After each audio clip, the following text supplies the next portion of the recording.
Good morning. Welcome to Kilachari Torah's daily Halacha review for Wednesday, June 22nd. Interesting question. When you wake up in the morning on your transatlantic flight headed to Israel or wherever you're headed, so you wake up in the morning and you're making your brachas. It's a time for morning blessings. So what does one of those blessings say? Baruch atah Hashem Elokeinu melech haolam rokah haaretz al hamayim. That God stretches out the land over water. Was instituted to thank God when stepping on the ground upon awakening. So here I am at 35,000 feet. My feet are hardly touching the ground. What do I do? In the name of Be'er Moshe Rivavois Ephraim Korchave Yitzchak Toras Haderech, one may recite this blessing even if one only stands on the floor of the airplane. Don't worry too much that your feet aren't where they normally are. In other words, on solid ground. Terra firma. It's okay. Next point, davening when dressed properly. Many preparations must be conducted in order to daven properly.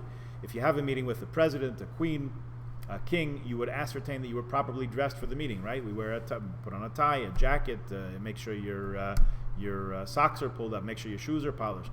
Is it any less fitting that we should prepare ourselves for such prayer in front of the King of all kings, Melech Malchei Amlachim, HaKadosh Baruch Hu? One should, therefore, take great care to dress properly before davening. The Gemara says that the sages prepared themselves for davening based on a verse in the prophet Amos, prepare before calling to God. Additionally, tefillah, prayer, is in the place of sacrifices, offerings, korbanot. Just as the Kohanim wore nice clothing when performing the service in the temple, we also should take great care to wear nice clothing when davening. Oftentimes, people wake up on a transatlantic flight, stumble out of their seats, and quickly catch a minion at the back of the plane, wherever it is. One should be careful to tuck in one's shirt and wash up before davening to God. Davening in a disheveled condition or while half asleep is not acceptable. In addition, davening with a Bluetooth attached to one's ear is unacceptable. He calls it out by name. Let me underscore that. Davening with your ear plug in your ear while you're waiting for a call. In other words, God, I'll talk to you until I get a more important call.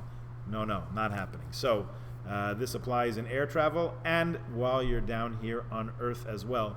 Please don't daven with an earphone attached to your ear. Okay, we will pause there for today and we'll continue tomorrow. Please join us then. Have a good day.